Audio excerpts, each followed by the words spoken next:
بسم الله. بصوا يا ولاد، احنا المره اللي فاتت بدانا طبعا عرفنا ان الهيستولوجي ده اللي هو علم الانسجه والخلايا. طبعا انا هراجع بس الحاجه اللي فاتت كده بسرعه علشان اللي ما حضرش قبل كده، وبعدين ندخل في الجديد. واحنا المره اللي فاتت ما قلناش كلام كتير، يعني الموضوع بسيط ان شاء الله. احنا بس اتفقنا ان احنا عندنا في ماده الهيستولوجي دي اول حاجه بنبدا بيها في الدراسه ان احنا بندرس السيل، عارفين اللي هي الخليه، باعتبارها هي الوحده الاستراكشرال والفانكشنال يونت، يعني هي الوحده البنائيه والوظيفيه لجسم الانسان. تمام كده؟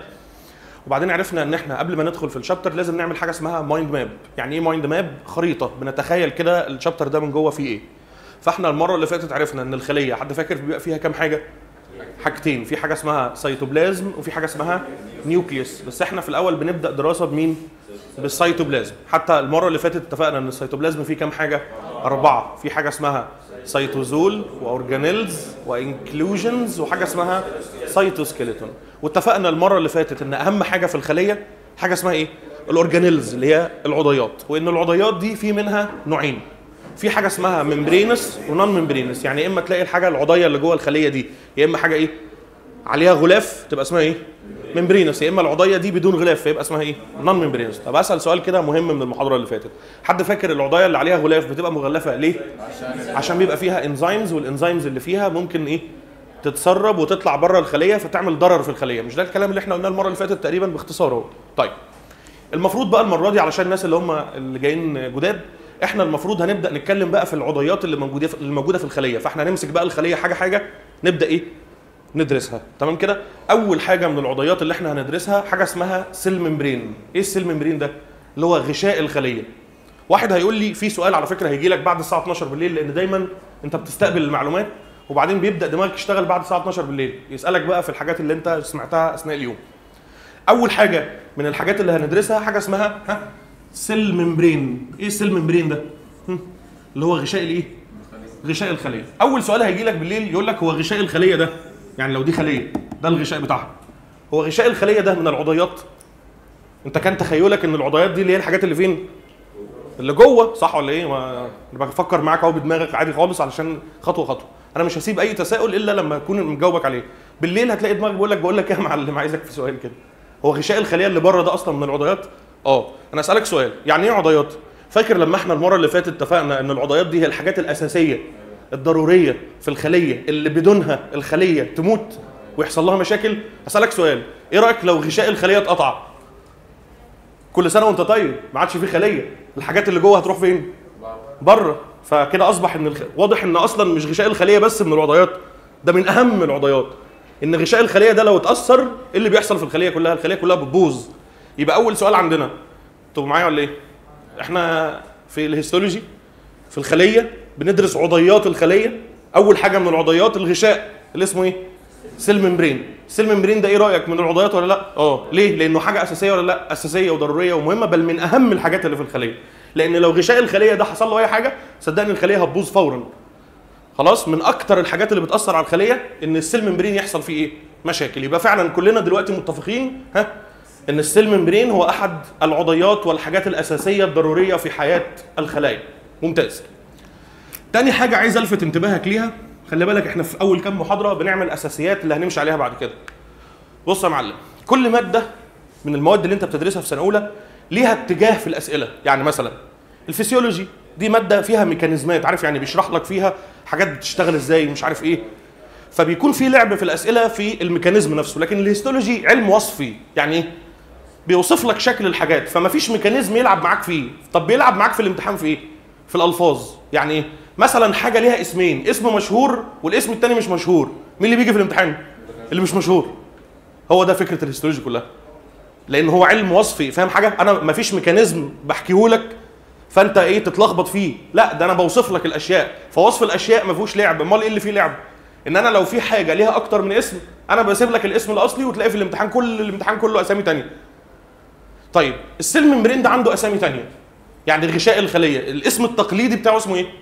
سيل ممبرين، لكن عنده اسم ثاني اسمه بلازما ممبرين.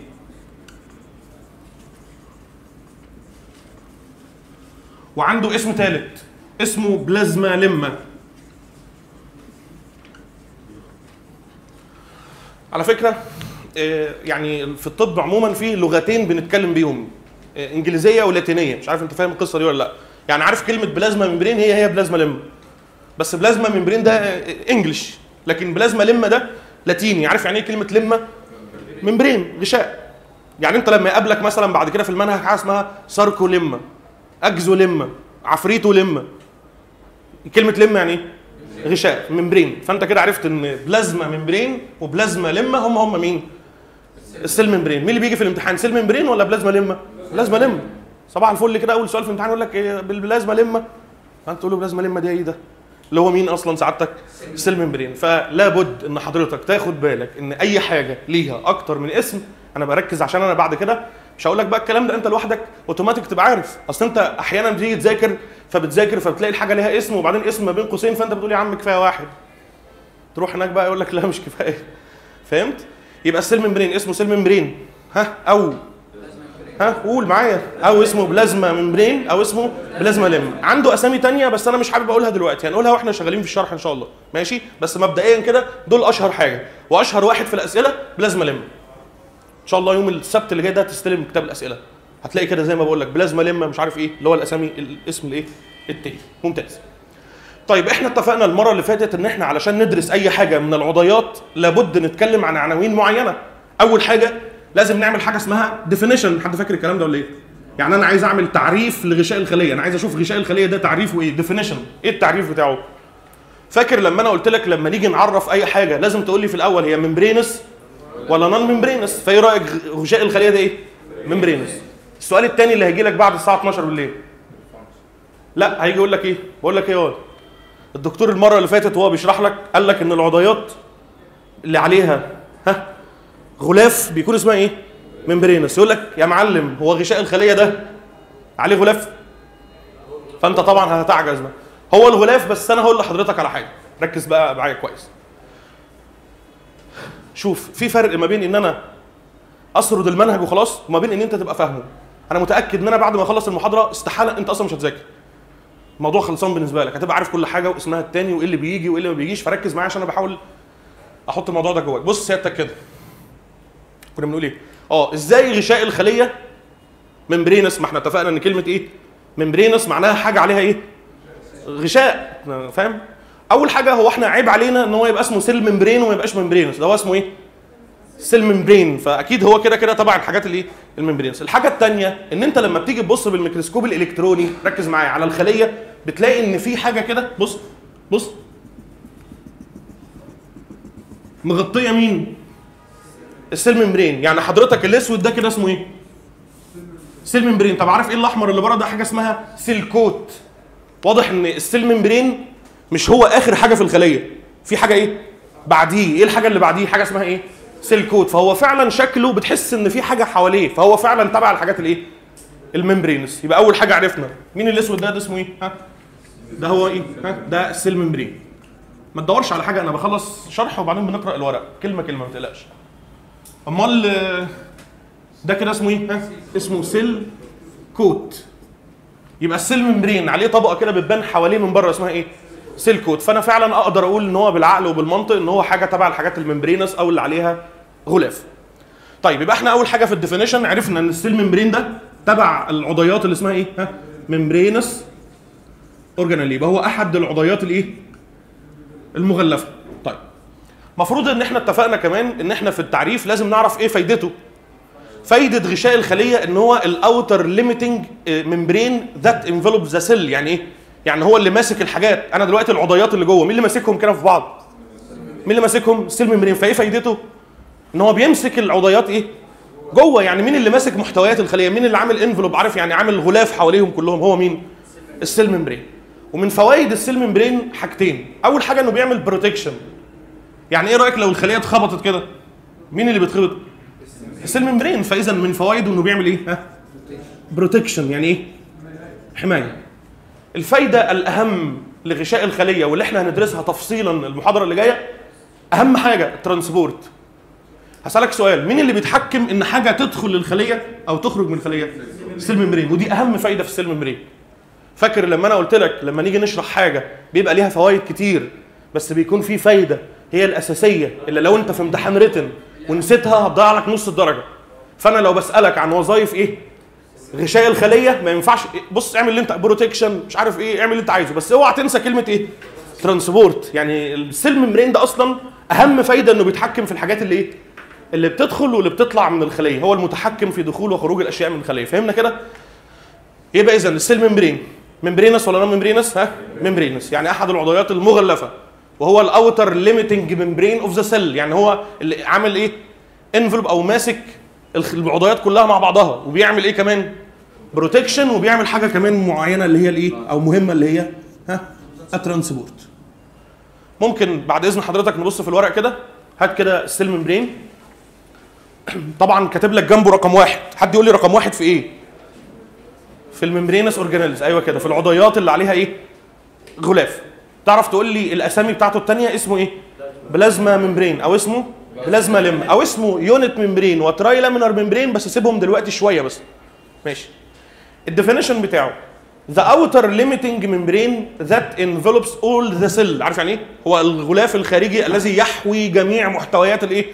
الخليه. مين اللي ماسك محتويات الخليه كلها في بعضها؟ هو السيل ايه؟ السيل ممبرين. considered with يعني فايدته، بترجمه معايا ولا ايه اللي مش عارف؟ بيعمل ايه؟ حاجتين، ها؟ بروتكشن يعني ايه؟ حمايه، وترانسبورت يعني النقل. كده خلصنا اول حاجه عندنا اللي هو تعريف غشاء الخليه. بعد كده فاكر لما انا قلت لك ان احنا لما نيجي نبص على اي حاجه ونوصفها لابد ان نبص عليها مرتين، مره باللايت مايكروسكوب ومره بالالكترون مايكروسكوب. فاحنا عايزين نشوف لو معانا خليه، ركز معايا، وهنبص على الخليه دي بالميكروسكوب الضوئي، عايزين نشوف غشاء الخليه اخباره ايه. ولو معانا خليه وبنبص عليها بالميكروسكوب الالكتروني، عايزين نشوف غشاء الخليه اخباره ايه. هنشوفه ولا مش هنشوفه ولا شكله عامل ازاي؟ يلا بينا. اولا بالنسبه لللايت مايكروسكوب،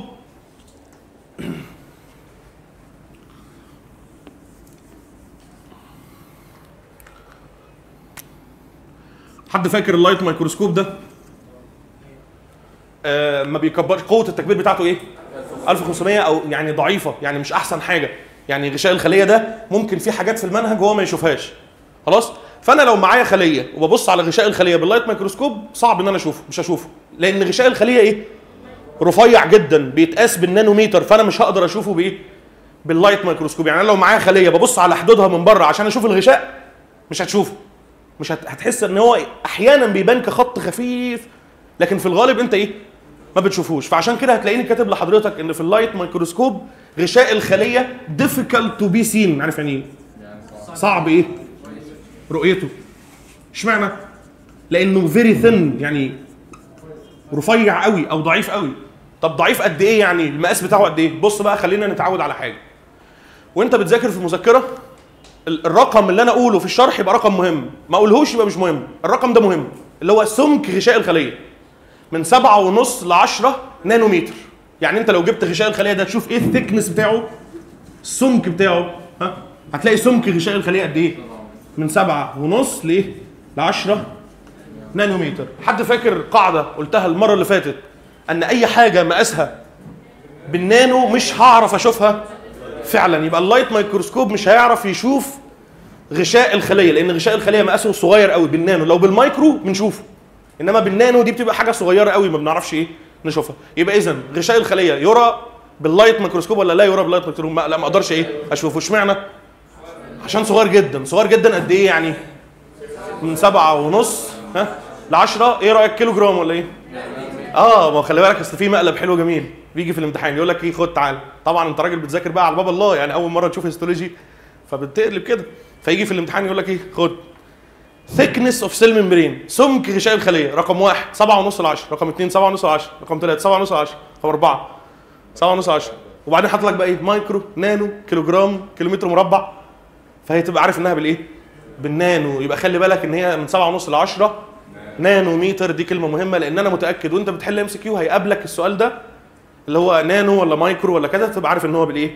بالنانو متر. طب يعني هل استحاله ان انا اشوف غشاء الخليه؟ يعني خلاص بقى فقدت الامل، يعني مش هشوفه خالص باللايت مايكروسكوب؟ قال لك لا، في احتمالات. طيب معلش احنا هنخرج بره الدرس ده شويه وبعدين نرجع له تاني. ماشي؟ هوضح لك حاجه هنا كده، ركز معايا. واحنا بنحضر العينه علشان نحطها في الميكروسكوب، الطبيعي ان احنا بنجرب صبغه اسمها H&E.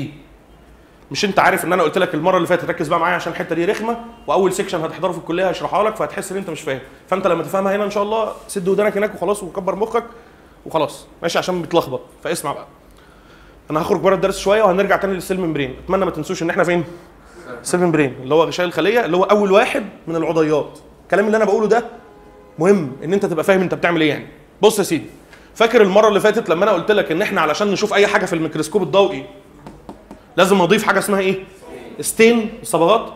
طيب اي عينه في الدنيا لما بنيجي نحطها في الميكروسكوب بنجرب معاها الاول صبغه اسمها اتش اند اي. ايه دي؟ دي اشهر صبغه في الهيستولوجي. احنا عندنا في المعمل صبغه اسمها اتش اند اي. خدنا مثلا عينه بتاعت اي حاجه بنعمل ايه؟ بنحطها في الصبغه دي الاول وبعدين نشوفها. بس احيانا ما بتنفعش. يعني ايه؟ انا مثلا عايز اشوف حاجه محدده في الخليه، فانا جربت مين؟ اتش اند اي، ما نفعتش، بضطر بقى ان انا ايه؟ اشوف حاجات تانية. فهمت قصدي؟ طيب لكن الاصل ان الصبغه العاديه اللي بتستخدم دايما في البدايه لو انا عايز اشوف اي نسيج بقول الاول ايه؟ تعال نجرب مين الاول؟ ظبطت معايا اهلا وسهلا، ما ظبطتش ابقى ايه؟ اجرب حاجات تانية. ولعلمك للاسف هو في كتاب الكليه لما بيجي يتكلم ان في حاجه مثلا هنا بيقول لك ايه؟ لا ترى باللايت مايكروسكوب. عارف يقصد ايه؟ ان هو لا ترى لما انا استخدمت اتش اند اي. فاهم حاجه ولا ايه؟ هو بيكلمك على اساس ان انت فاهم بقى ان احنا بنعمل ايه في المعمل، بس انا بقول لك بقى في كلام اهو ناقص. انا دلوقتي هو بيقول لك ان احنا دلوقتي في اللايت مايكروسكوب لما نيجي نشوف غشاء الخليه مش هنشوفه. عارف يقصد ايه مش هنشوفه؟ يعني مش هنشوفه باستخدام الحاجات العاديه اللي هي مين يعني؟ اتش ان دي. لكن على فكره في صبغات تانية لما نجربها هتخلينا نشوف غشاء الخليه، زي مثلا سيلفر ستين اللي هي صبغه الايه؟ الفضه. يعني ايه الصبغات اللي ممكن اشوف بيها غشاء الخليه؟ يعني غشاء الخليه ده ممكن اشوفه ولا لا؟ باللايت ميكروسكوب ممكن اهو مي بي سين. اشوفه مع ايه مثلا؟ مع ايه؟ مع صبغه اسمها ايه؟ سيلفر ستين، او بيقولوا عليها اي جي ستين اللي هي صبغه الايه؟ الفضه يعني. تمام؟ وفي صبغه ثانيه اسمها بريودك اسيد شيف، بس انت مش هتحفظها كده. بي اي اس او اسمها باس عادي اي حاجه يعني كده بتمشي. وحتى في الامتحان ما بيقولكش بريودك اسيد شيف خالص، هو بيقول لك ايه؟ بي اي اس. ايه دول يا اولاد؟ دول صبغات مالهم؟ بيخلوني ان انا في احتماليه اكبر لظهور مين؟ السيل ممبرين. يا اخوانا غشاء الخليه لا يرى في اللايت ميكروسكوب مع استخدام الصبغه العاديه اللي اسمها ايه؟ اتش ان دي، ولكن في حاجات تانية لو جيت اجربها احتمال يظهر زي مين؟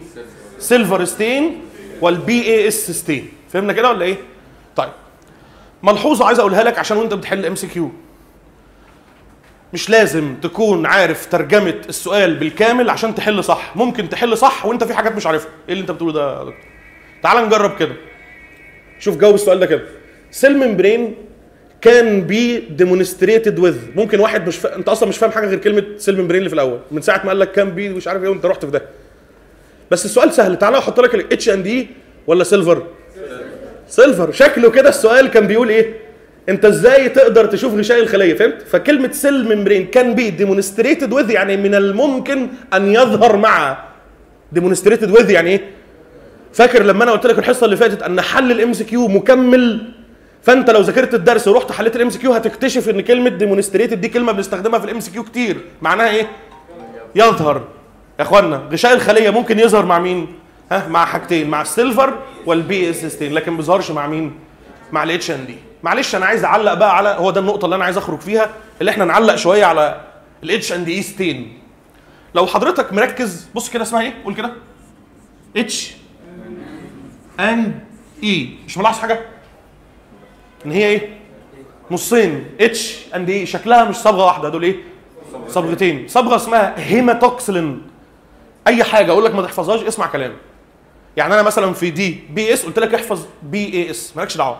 انت مع الوقت هتعرف اسمها الحقيقي ايه وجه منين. فبرضه دي اسمها اتش ان دي، ما تقعدش تحفظ اسمها الحقيقي. انا عايزك بس تبقى عارف ان اسمها ايه؟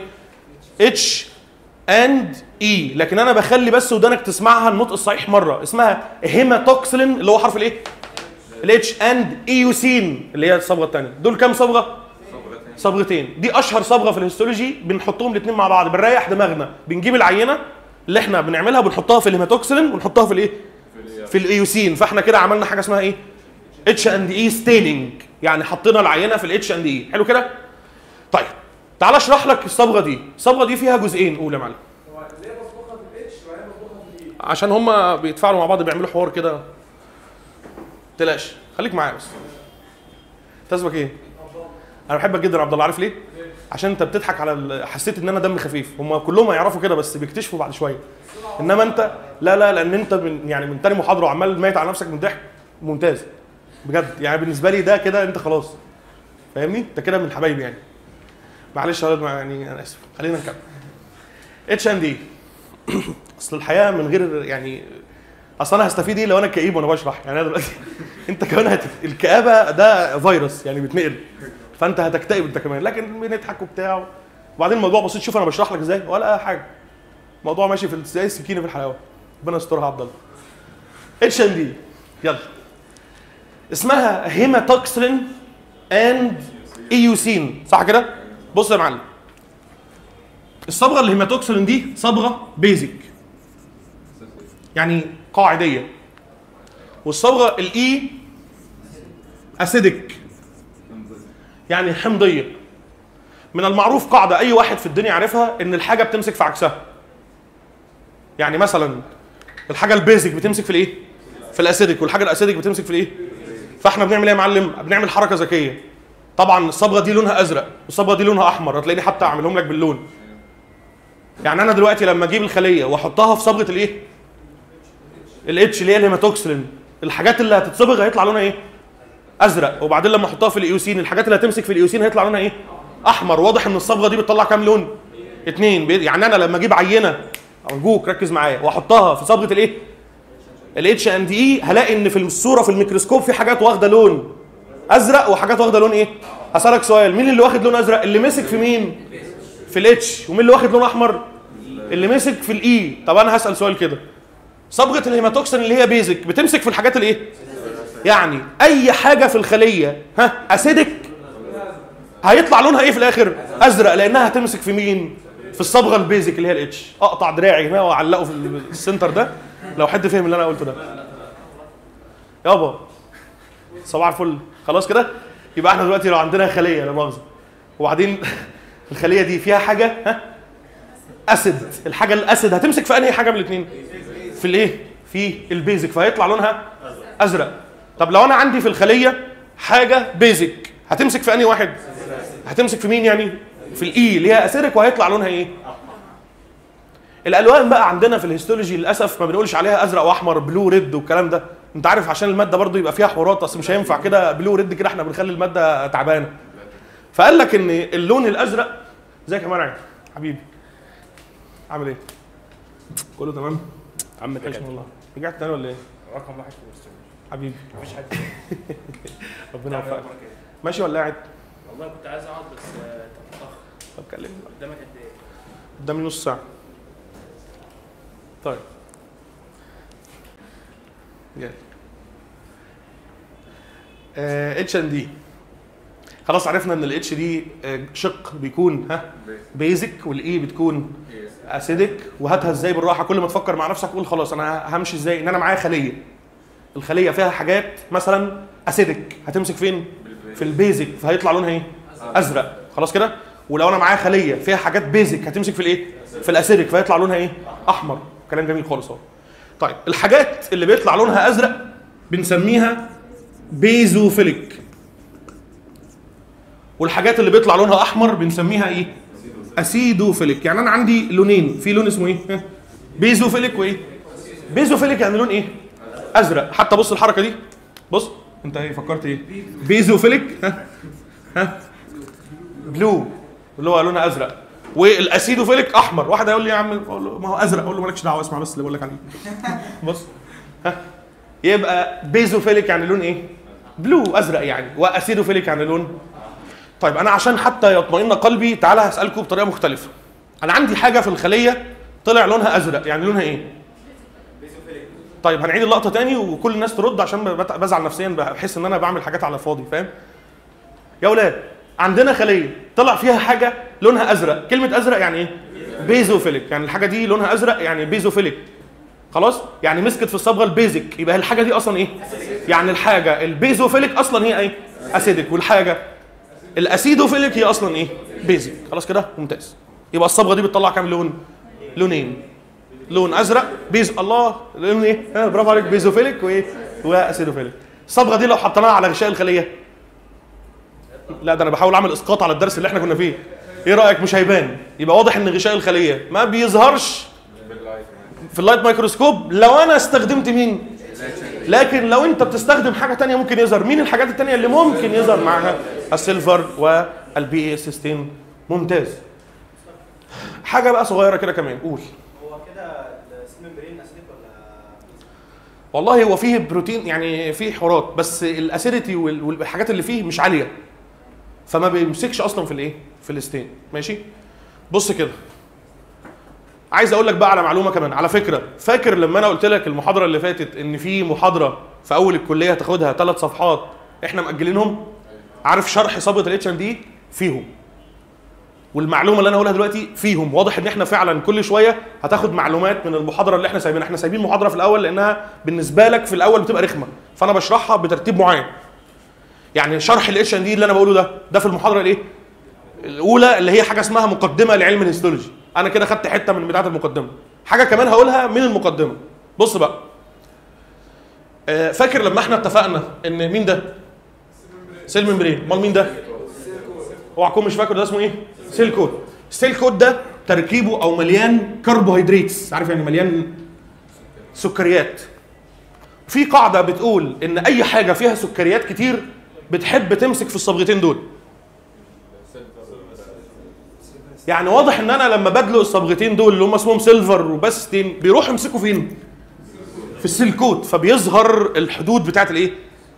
الخليه. يبقى الصبغتين دول بيحصل لهم اكيوميليشن، تراكم في انهي منطقه بالظبط؟ يعني بيحبوا يقعدوا فين اكتر حاجه؟ ليه؟ لان السيل كود تركيبه عباره عن ايه؟ كربوهيدرات. هقول لك على حاجه، واحنا شغالين في المنهج قدام لما يجي حاجه اقول لك فيها سكريات كتير، قول لي ما تقوليش الصبغه، انا عارفها. لو في حاجه فيها كربوهيدراتس او سكريات كتير هتحب مين؟ سيلفر والبي اس 16. طيب كده احنا شفنا غشاء الخليه في الايه؟ في اللايت مايكروسكوب ظروفه ايه؟ تعال بقى نشوفه في الالكترون مايكروسكوب. نمسح دي. هسألك سؤال، هل الميكروسكوب الالكتروني ده في حاجه ما بيشوفهاش؟ بيشوف كل حاجه. ان شاء الله تكون بالنانو، ان شاء الله تكون بايه، هو بيشوف كل حاجه. طيب فاحنا دلوقتي في الالكترون مايكروسكوب هنشوف غشاء الخليه. لعلمك ده احنا كمان طبعا انت عارف ان الميكروسكوب الالكتروني ده بيعمل ايه؟ زوم جامد قوي، يعني قوه التكبير بتاعته ايه؟ عاليه. فاحنا لما نيجي نعمل زوم كده، ركز معايا على غشاء الخليه ده، هيطلع 3 طبقات. انت متخيل؟ يعني غشاء الخليه الغلبان الرفيع اللي احنا ما كناش لسه شايفينه في اللايت مايكروسكوب، لما تكبر تلاقيه يطلع ايه؟ بص 3 طبقات. واحد يقول لك ايه دول؟ ده طبقتين. لا دول 3. دول طبقتين لونهم غامق، وطبقه في النص اهي لونها ايه؟ فاتح. يا اخوانا لو احنا جبنا غشاء الخليه بنبص عليه باللايت مش هنشوفه، بنبص عليه بالالكترون هنشوفه كام طبقه؟ 3 كمان. 2 لونهم ايه؟ اسود، واحده في النص ايه؟ لونها ابيض. يعني غشاء الخليه ده كله كده لما تيجي تعمل زوم عليه تلاقيه 3 طبقات، 2 لونهم غامق، واحده في النص لونها ايه؟ يعني طلع كام طبقه؟ ولذلك بيطلق عليه تراي لامينر ممبرين. تيجي نترجم؟ يلا بينا. تراي يعني ايه؟ لامينر يعني ايه؟ لامينا يعني طبقه. تراي لامينر يعني الغشاء الثلاثي الطبقات. فهمت كده يعني ايه كلمه تراي لامينر ولا ايه؟ يبقى غشاء الخليه طلع ايه؟ ها؟ تراي لامينر. يعني ايه تراي لامينر؟ يعني كام طبقه؟ ها؟ 3 ايه؟ 3 طبقات. تعال نوصف ال3. بقول لك ايه، فاكر لما احنا كنا بناخد اسامي غشاء الخليه وكنا قايلين ان هو اسمه بلازما ممبرين او بلازما لما، وكان في اسمين سايبينهم؟ اطلع اقراهم بقى، اللي هم ايه؟ تراي لامينر ممبرين ويونت ممبرين. يونت يعني اتحاد حاجه. اتحاد كام حاجه؟ 3، اللي هم 3 طبقات مع بعض. فهمت كده؟ ممتاز. انا حسيت ان انتوا شاطرين المره دي على فكره. المره اللي فاتت قلت ان انتوا لسه في البدايه، لكن المره دي حلوين. بتجمع ماشي. تراي لامينر يعني ايه؟ ها؟ 3 طبقات، او اسمه يونت ممبرين. عارف خلي بالك ان هو بعد كده في المنهج حتى ما بيرضاش يكلمك بالمواصفات. يعني مثلا هيجي يقول لك بعد شويه واحنا بندرس مثلا درس الميتوكوندريا، يقول لك الميتوكوندريا متغطيه بغشائين كل واحد منهم يونت ممبرين. يقصد ايه يعني؟ لا كل واحد منهم يونت. يونت يعني ايه؟ 3. شفت بقى؟ الميتوكوندريا دي احنا هندرسها بعد شويه. هيقول لك ان عليها ايه؟ ما احنا اتفقنا ان ملحوظه. اي غشاء داخل الخليه نفس تركيب غشاء الخليه. لا ده الكلام كبير بس انت مش واخد بالك. اي غشاء داخل الخليه نفس تركيب يعني دي خليه دي ميتوكوندريا. الميتوكوندريا مثلا نفترض عليها غلاف، عارف الغلاف بتاع الميتوكوندريا تركيبه نفس ده. مثلا اي حاجه جهاز جولجي عليه غشاء، الغشاء اللي عليه نفس ده. خلاص واضح ان ايه، اي غلاف داخل الخليه بيبقى ليه نفس التركيب بتاع الايه، الغلاف اللي هو السيل ممبرين اللي احنا عاملين ندرسه. خلاص يبقى غشاء الخليه في الميكروسكوب الالكتروني بيطلع كام طبقه؟ 3، عشان كده بنسميه ايه؟ تراي لامينار ممبرين او بنسميه يونت ممبرين. تعال نوصف الثلاث طبقات. عباره عن ايه؟ تو دارك لاينز، يعني خطين لونهم ايه؟ اسود، سيبريتد باي لايت 1، يعني مفصولين بايه؟ بواحد لونه ايه؟ فاهمين يلا حاجه ولا ايه؟ غشاء الخليه طلع كام طبقه؟ 3، 2 لونهم دارك مفصولين بواحد لونه ايه؟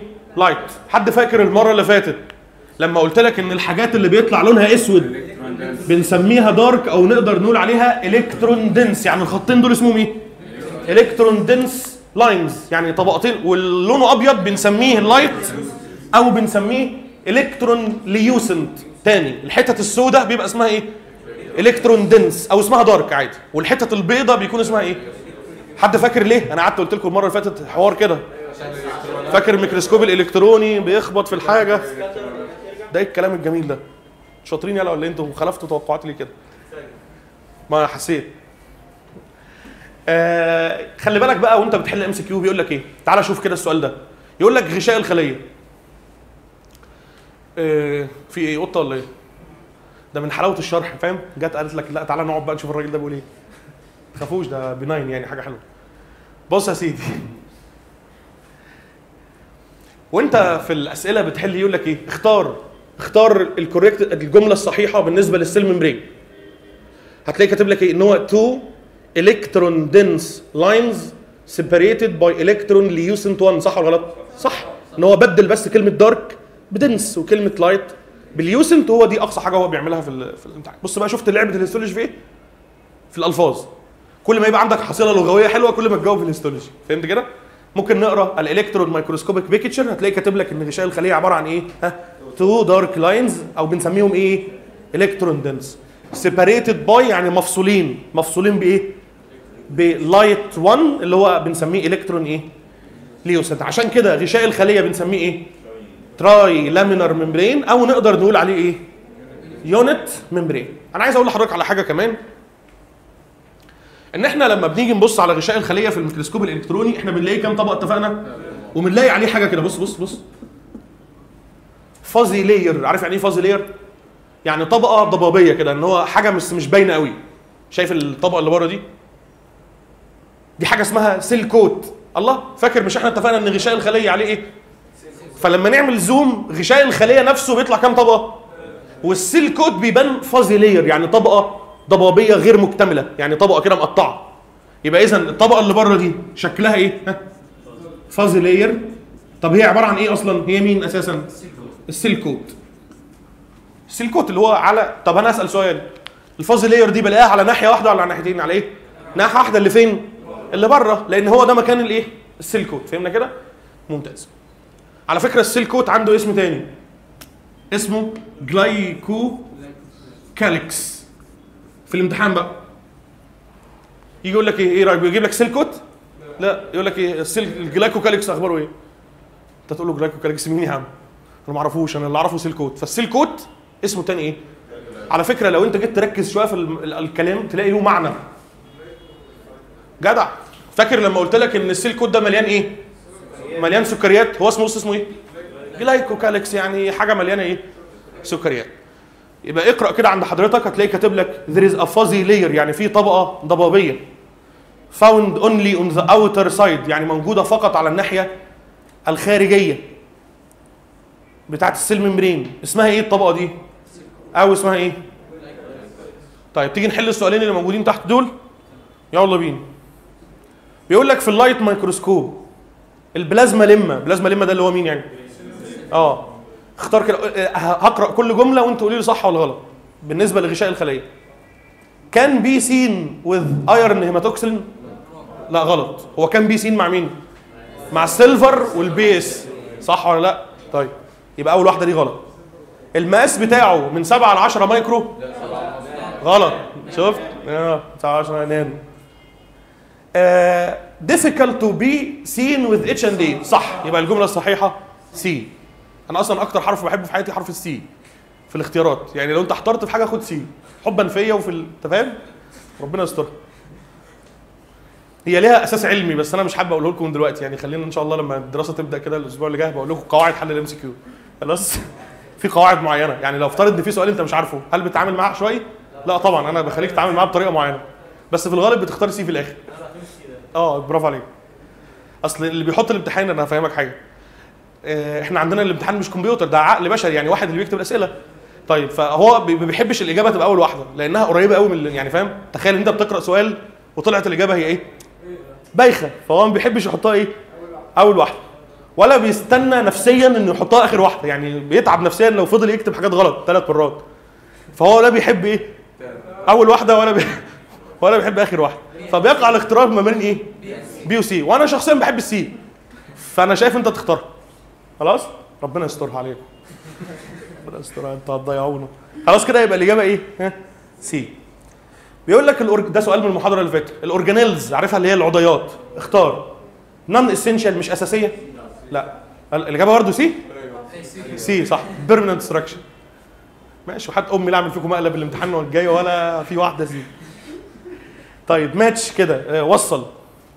الاورجانيلز ايه رايك نختار ايه؟ بيرمننت اللي هي رقم دي. السيل كوت نختار بي ان هو اسمه ايه؟ جلايكوكاليكس. معايا ولا ايه؟ ها؟ طيب البلازما لما اللي هو السيل ممبرين تراي لامينر، لا مش شيب اوف ذا سيل. عارف مين اللي بيدي الشيب اوف ذا سيل؟ سايتوسكيلتون. عارفين حاجه اسمها سايتوسكيلتون بتاع المره اللي فاتت؟ طب ايه الانكلوجنز دي؟ نون فايتال، يعني حاجات مش اساسيه. كويس، برافو عليك، يعني الكلام لذيذ. ايه اللي بقى الصفحه؟ مفيش اصلا؟ طيب ستراكشر، هو كده كده المذكره هتنزل يوم السبت، هتيجي تلاقيها خلاص الكتابين ام اس كيو نظري. هقول حاجه خفيفه كده في العنوان اللي جاي، وكده كده انا هبدا بيه المحاضره اللي جايه، بس انا هفتح لحضرتك شويه حاجات من المره اللي جايه. بص كده، احنا خلصنا ايه في السيل ممبرين دلوقتي؟ خلصنا الديفينيشن، التعريف بتاعه، خلصنا صورته في الايه؟ في اللايت مايكروسكوب اللي هو طلع اصلا ما بيتشافش مع عصابه الايه؟ اتش ان دي، بس بيتشاف مع السيلفر والبي اس ستين، صح كده؟ وشفنا صورته في الميكروسكوب الايه؟ الكتروني، طلع ان غشاء الخليه كام طبقه اصلا؟ 3 طبقات. ده لسه هيحصل حوار دلوقتي، هو هيطلع مش 3 طبقات، هيطلع 2 بس بيظهر صورتهم 3. فاهم حاجه؟ يعني غشاء الخليه اصلا طبقتين بس بيطلع في الميكروسكوب 3، هنعرف ازاي دلوقتي. ماشي؟ يلا بينا. هنتكلم دلوقتي عن عنوان اسمه موليكولار ستراكشر اوف سيل ممبرين. تركيب، مش احنا خدنا ديفينيشن ال ام اي ام، العنوان اللي بعد كده اسمه ايه؟ ستراكشر وبعدين فانكشن. فانا هبدا دلوقتي في ايه؟ ستراكشر اللي هو تركيب غشاء الخليه. بص هقول لك اختصارا بس. غشاء الخليه ده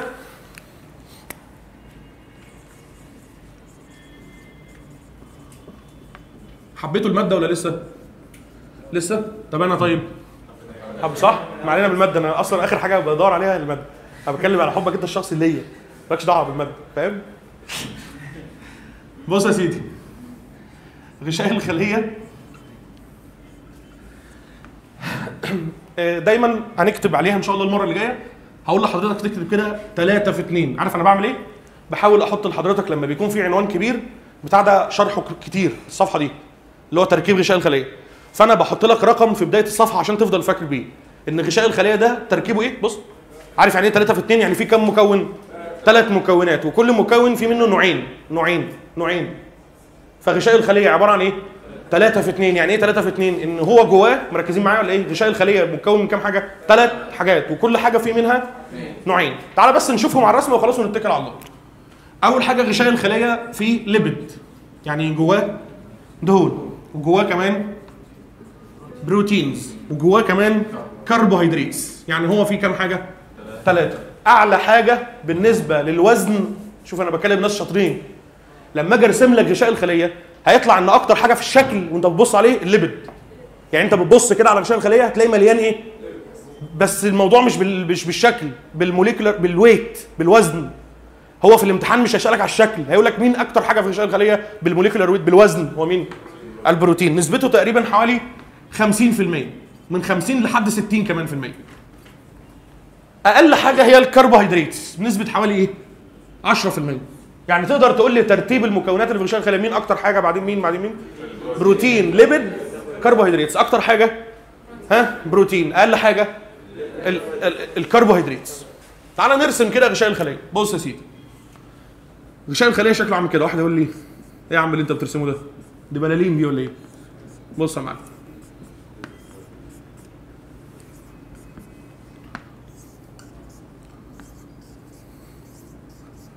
استغرب صح؟ سعيد. انا هقول لك انا القصه دي دلوقتي. فاكر ياض غشاء الخليه اللي هو كان ما احنا شايفينه اصلا في الايه؟ في اللايت مايكروسكوب. لما عملنا زوم لقيناه كام طبقه؟ 3 طبقات. لما نعمل زوم بص، يعني احنا هنعمل زوم على الايه؟ على ال3 طبقات دول عشان يطلع الشكل ده. انت فاهم؟ احنا عمالين ناخد ليفلز من الايه؟ من التكبير. يعني احنا في الاول غشاء الخليه اصلا في اللايت مايكروسكوب ما كناش ايه؟ شايفينه. عملنا زوم شويه في الميكروسكوب الالكتروني لقيناه كام طبقه؟ احنا بقى دلوقتي بنعمل ايه؟ زوم في الايه؟ في الزوم. فاهم يعني؟ ما تقلقش هنضيعك. فبنعمل بقى بنشوف كمان تركيب ال3 ايه؟ طبقات. لما عملنا زوم على ال3 طبقات دول طلع الشكل عامل كده. خلاص؟ امال ايه اللي انا رسمته ده؟ دي حاجه اسمها فوسفوليبيدز. شايف ده اسمه ايه؟ كل واحد من ده اسمه فوسفوليبيد مولكيول، يعني جزيء فوسفوليبيد. مين ده؟ فوسفوليبيد. فوسفوليبيد فوسفوليبيد. خلاص؟ يبقى اول حاجه من الدهون اللي موجوده في غشاء الخليه في حاجه اسمها ايه؟ فوسفوليبيد. انا هقول لك اساميهم بس مش هنشرح المره دي، نشرح المره اللي جايه. يبقى ده اسمه فوسفوليبيد. طب انا هسال بقى بما انك شاطر، الفوسفوليبيد مترتب كام طبقه؟ طبقتين. واضح كده ان الدهون بتكون عامله باي لاير. يعني ايه باي لاير؟ خلي بالك بقى من الخدعه في الاسئله.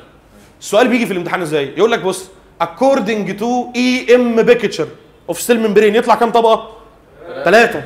according to structure بالنسبه لتركيب غشاء الخليه الدهون مترتبه كام طبقه؟ 2. فانت طبعا هو بيجيب لك تراي لامينر وباي لاير. مركزين في اللي انا بقوله ولا لا؟ لو قال لك بالنسبه لصوره غشاء الخليه في الميكروسكوب الالكتروني بيطلع كام طبقه؟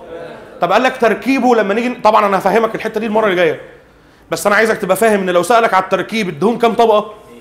الدهون كام طبقه؟ زي ما انت شايف كده اهو قدامك اهو، عباره عن ايه؟ طبقتين. يبقى الليبيد بتبقى ايه؟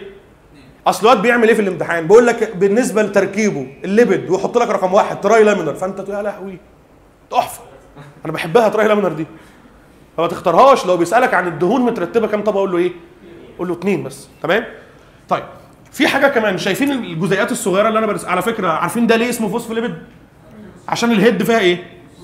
فوسفات، والديل ده ليبيد، فيبقى اسمه ايه؟ فوسفوليبيد. هو اسمه كده. فهمت؟ طيب الحاجه الثانيه ان ما بين، شايف الفوسفوليبيد ده بقى عنده هيد وتيل. شايف هنا كده، شايف الجزيئات اللي انا برسمها الصغيره اللي باللون الاحمر دي؟ دي اسمها الكوليسترول. فيبقى انا عندي ايه الدهون اللي موجوده في غشاء الخليه؟ حاجتين، فوسفوليبيد وكوليسترول بس، مش عايز اكتر من كده المره دي. ده بالنسبه للليبيد. تعال على الايه؟ البروتين. في كام نوع من البروتين؟ كتير ولا قليل في غشاء الخليه؟ كتير. اكتر حاجه، مين اكتر حاجه في غشاء الخليه اصلا؟ البروتينز. طب في كام نوع من البروتين؟ 2. ما انت عارف بقى. شايف البروتين ده؟ بص ده انا هعمل لك البروتين باللون الازرق. على فكره استحاله في السنتين الاثنين تلاقيني بستخدم حاجه فيها بروتين الا باللون الازرق، ولا حاجه فيها دهون الا باللون الاحمر، لاسباب معينه. يعني في المنهج انت هتعرف ان الخلايا اللي بتصنع بروتين لونها ازرق، الحاجات المرتبطه دايما بالبروتين بيبقى لونها ازرق، الحاجات المرتبطه بالدهون كده. فاهم؟ يعني انا بعمل معاك حركه كده بس خير ان شاء الله. يعني بص حضرتك البروتينات في منها كام نوع؟ شايف البروتين ده وده؟ ده اسمه بريفرال. عارف يعني ايه بريفرال؟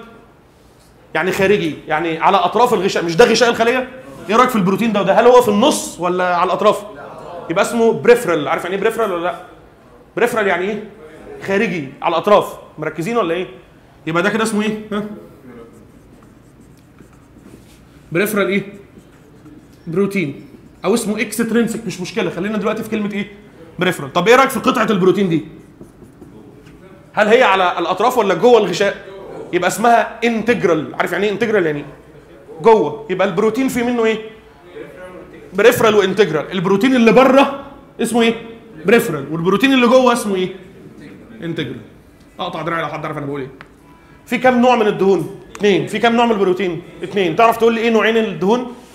فوسفوليبيد وكوليسترول. تعرف تقول لي ايه نوعين البروتين؟ بروتين اسمه ايه؟ بريفرال وانتجرال. طب انا هقول حاجه، معلش يعني مش في ميعادها قوي بس بنعلي الاي كيو كده، يعني بننشط ماشي. بص يا معلم، البريفرال بروتين اللي هو البروتين الايه؟ قول لي كده ترو ولا فولس، يعني الجمله اللي انا هقولها دي صح ولا غلط؟ البروتين الايه؟ الخارجي من الممكن ان يكون داخل الخليه. صح. بص يا معلم، البروتين الخارجي هو على غشاء الخليه منين؟ هو اسمه خارجي بالنسبه لغشاء الخليه. في منه خارجي ناحيه ايه؟ بره، وفي منه ما هو دي فين دي؟ دي جوه الخليه. يا امي ما حد فاهم حاجه ولا فاهمين ولا ايه؟ فهمت كده؟ ها؟ حلو كده؟ شفت بقى؟ شفت يا في اسئله ايه؟ ثعبانيه. فايه؟ بص، عارف البريفرال بروتين اللي هو البروتين اللي اسمه ايه؟ يعني ايه بريفرال؟ يعني ايه؟ خارجي. في منه خارجي اهو، وده برضو ايه؟ بس ده موقعه فين ده؟ ده جوه الخليه. لا ما هو ده غشاء الخليه اللي هو عامل كده. فده اصلا بروتين، يعني هو اسمه بروتين خارجي، بس هو خارجي بالنسبه لمين؟ للغشاء، انما اصلا في منه جوه الخليه اساسا ناحيه جوه. فهمت كده؟ ممتاز. تعال على اخر حاجه، الكربوهيدراتس اللي هي السكريات. السكريات موجوده في ناحيه واحده بس. بص ناحيه فين؟ ناحيه بره. اقول لك على حاجه، عارف مين السكريات دي؟ السيلكوت. فاكر يا معلم لما احنا خدنا هنا ان في حاجه هنا اسمها ايه؟ عارف لما نعمل زوم نلاقيها بص عامل كده، اللي هو عباره عن جزيئات سكر. يبقى في كام نوع من السكريات؟ طبعا برضو ايه؟ 2. بص، جلايكو ليبيد، هفهمك يعني لا تقلق، وجلايكو بروتين، ويبقى احنا كده النهارده زي الفل. بص كده، يعني ايه جلايكو ليبيد؟ سكر ماسك في ايه؟ في دهون. بص كده، بص بص بص بص بص بص، ايه رايك في ده؟ سكر ماسك في دهون، يبقى اسمه ايه؟ طب بص، شايف ده؟ ده اسمه ايه؟ عارف ليه اسمه جلايكو بروتين؟ عشان هو سكر ماسك في بروتين. فهمت حاجه؟ يبقى انا عندي كام نوع من السكريات؟ 2. ها؟ جلايكو ليبيد وجلايكو بروتين. والسكريات عموما موجوده في انهي ناحيه؟ في الناحيه اللي ايه؟ اللي بره، لان السكريات دي اساسا هي طبقه الايه؟ حد يعرف يقول لي تركيب غشاء الخليه كام حاجه؟ 3 في 2. عارف انا بحب ده اكتر من ان انت تبقى عارف الشرح. يعني عارف لو انا سالتك المره اللي جايه قلت لك غشاء الخليه ايه؟ قلت لي 3 في 2، قلت لك طب ايه هم؟ قلت لي ما اعرفش، ابقى مبسوط. بس تبقى عارف ان غشاء الخليه ايه؟ 3 في 2. ايه هم الثلاثه دول؟ ها؟ ليبيد وبروتين وكربوهيدرات. ايه نوعين الليبيد؟ فوسفوليبيد وكوليسترول. ايه نوعين البروتين؟ بريفرال وانتجرال. ايه نوعين السكريات؟ جلايكوليبيد وجلايكو بروتين. طب اسال سؤال معلش عشان هو جوايا وانا مش عارف، عايز اساله بجد قبل ما نمشي. اختار كده، غشاء الخليه ده الاستراكشر بتاعه سيمتريكال ولا اسيمتريكال؟ عارفين يعني ايه؟ سيمتريكال يعني حاجه متماثله، واسيمتريكال يعني حاجه غير متماثله. انا شايف ان هو اسيمتريكال يعني غير متماثل. عارف ليه؟ لان مش كل حاجه موجود منها في الايه؟ في الناحيتين. السكر مين اللي مبوظ الدنيا؟ السكريات. السكريات في ايه؟ في ناحيه واحده. فكده غشاء الخليه مش زي بعضه، يعني الناحيتين. فاهم؟ يلا دي ناحيه ودي ناحيه، هل الاثنين زي بعض بالظبط؟ لا. عارف مين اللي خالف الموضوع؟ السكريات. اقول لك بقى على حاجه كمان مفاجاه عشان يبقى حرقنا حاجه من الحصه اللي جايه. عارف السكريات دي احنا اتفقنا اللي هي مين؟ السيلكوت. عارف السكريات دي هتطلع ايه في الاخر؟ ريسبتورز. مش الخليه بيكون عليها من بره حاجات تمسك الحاجه ايه؟ دخلها جوه الخليه. مين بقى اللي هيطلع كده؟ سكر ابن اللذين ده. فهمت كده؟ Thank you for good listening and goodbye.